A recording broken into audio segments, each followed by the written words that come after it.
Okay, so next job is for the rigging that goes from the top of the mast outboard, comes back up and then back up again. Now I've tried a couple of alternative things on this. So the way the book tells you to do it is you start here, you go to the outside, you flip up, come to the inside, you loop around C, this point here, come back down from the inside out, and then you finish up. So you end up symmetric. It's a bit messy, it's a bit fiddly. I've tried a couple of alternatives. One of the things that I did on one of the ones, because I was trying experiments out on sort of alternative rigging, and the reason I had on one boat left them out completely, but to be honest, because two reasons. They get in the way of the rat lines, these ropes here. So I did this one without them. This is one of my earlier attempts to see how easy to do an alternative one. And I didn't do them on the side, and I think it's lacking something. So it's a French boat and a brig, and here is a French brig, frigate even, with the minute, and I think they do add something to it. So, but the problem is they mix up getting the rat lines in. It's very awkward getting the rat lines in. Now, having said that, I've put the rat lines on this one, and after that, this is the only one I have with rat lines. I think they look awful. I think they look, it's not too bad on camera there, but in reality, they're very shiny. You can tell that they're plastic. And if you get any glue inadvertently onto the plastic, it ends up all over the place and looks awful. So I actually I don't like the look at the rat lines. If you're really being, you could do them with thread or something. So this one I've tried in an attempt to give the sort of the feeling of these lines, and I just came down here, straight through, across the deck and back up the other side. So you don't end up with the two of them the way you're meant to have them, but I thought I might give a sort of a quicker way of it, and to be honest, it doesn't really look well. So it's sort of worth the effort of putting these ones in it. They do look well. The book says top, down, in, back up, down, bang, symmetric across it. And the only problem with that is when you're starting here, then it can get a bit fiddly as you're trying to loop around here because you have rigging on the outside. So what I'm going to do is I'm actually going to start from the end position. So I'm actually going to start here, come down inboard, come out on the outboard, loop around the top up, and then just glue off this one here. Okay, so that's the plan. So again, cut off loads. So we're going to need, and then we're back up again, so we're going to need at least twice that, and then we have the inner ones to do. So I'm going to give a good length of it. Like I said, so what? There's plenty of it there. And again, I'm going to start, remember as always, be careful of where you go with it and where the sails are going to be. So we're going to be on top of that yard arm there, not below it. So we'll give our loop. This is where the book says to start from.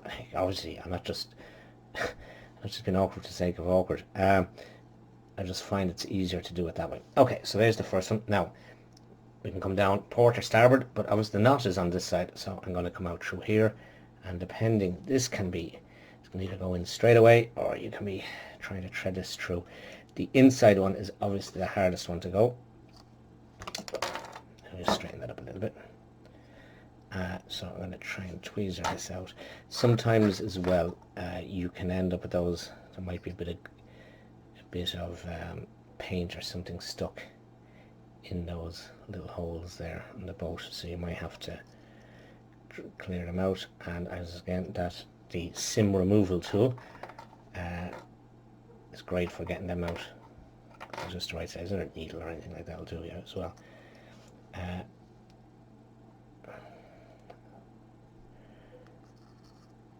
And nearly have it.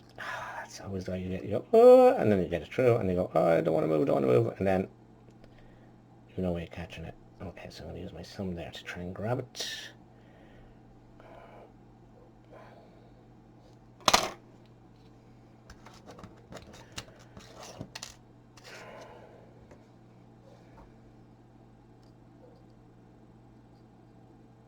Just push it through a little bit with the sim tool. There we go. Now, when you're pulling this through, just be careful because it's bound to have gone everywhere and around every mast, and under the keel and everything at this stage.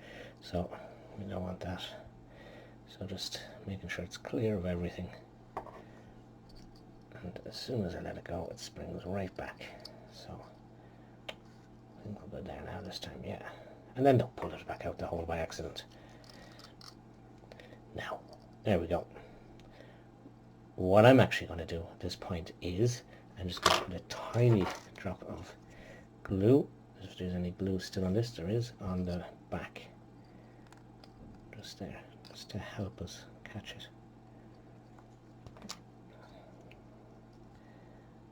And we're going to go up to the top of the mast,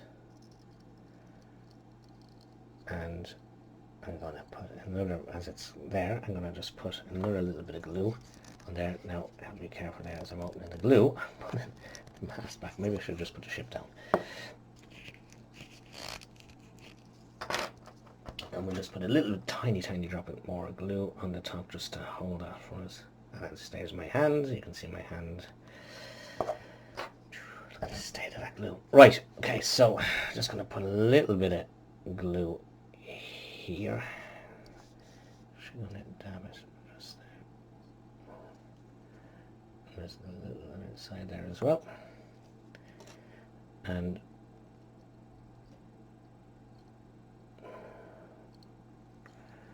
now you don't want to be, it's very easy to pull the mast to one side, so you don't want to be doing that as you're holding the glue. So you want a bit of tension that you get the slack out of that side.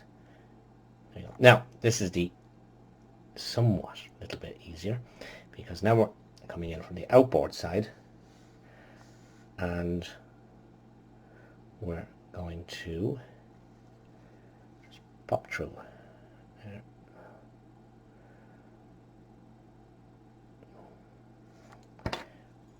There's my other tweezers.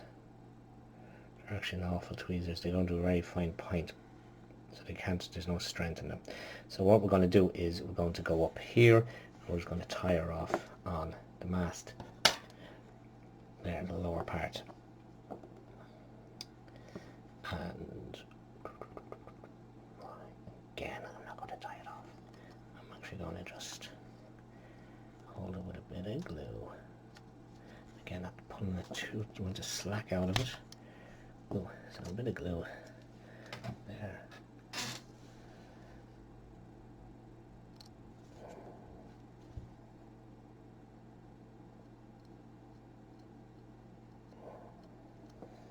Thanks to shout out to Bean and Leaf Coffee Shop, Cork, for supplying my coffee stirrers there. Right. And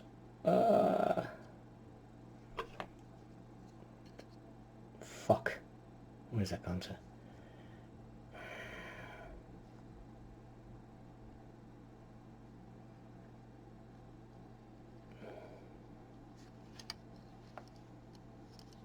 Oh, that could have gotten messy there. I let go of it before it had bonded.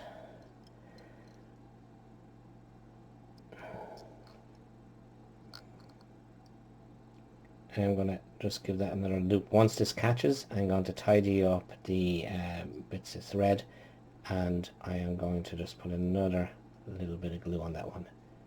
So there's our two lines going up. Just look at that. So I'm going to just tidy it up. So it's the exact same for the other two masts, which I'm going to do off camera, and then we'll come back to the final bit of rigging. Okay, something I forgot to say there. These ones that are coming up here, they don't just tie off there. We can actually save ourselves a step by bringing this one, which we glued just here, back up the back, across that yard arm, down that one, and then tying off just after the yard arm on the bowsprit. So I'm just going to put a glue and glue there. Sorry about that. I've forgotten where I was stepwise. A little bit of glue,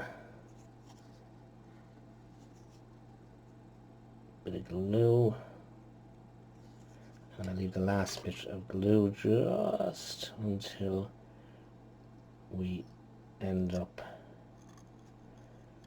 or we're going, so we're just going forward in that yard arm. So just going to put some glue underneath there, and I'm going to come down this side. I haven't noticed something, a bit of a mistake I've made, and I know that yarn, this has to come across there. Just want to make sure we pick up the glue that's under there. I know it's hard to see it. The camera was very, you will see it easy enough because it should be shiny enough in reality. Yeah, other problem I've done is I can notice I've put too much tension on here on this one as I was doing it. So very easy to do with these masts. They're very, very flimsy. Depending on what that's going to be like. And the other problem is the sails. Once the sails go onto it, they're going to pull at these lines as well. I'm going to tighten up stuff. So we'll do any final adjustment of cut and thread or whatever. We'll see how bad it is and what it's like at the end. So I just don't want that bit sticking out because I'm not going to trim it. The other thing I did just off camera there was I just used my snips to cut up off the bits of excess. Yeah, it's very noticeable bow on that. So, and it's this top one here, and there's no slack in that. Yeah, I think that. Okay, so we're going to do something similar with this one. We're going to start down the bottom. We're going to come in. We're going to go back around the top. We're going to come back down. We're going to come up, and then, as in the same step, we're going to go from underneath. We're going to tie there. We're going to come up. We're going to go diagonal to the top here, and then we're going to go to the top of this one, and then we're going to go down to that part of the bowsprit. So another big long one. And then the forward one isn't too bad. We're going to go bang, bang, bang, and then to the very tip of the bowsprit and back to that point there. And then all that's left after that then is there's a bit of rigging on the bowsprit, which you can get away with, but if you've gone this far, you might as well do it. Okay, so I'm just going to cut a little bit of length there, and we'll start off on this one.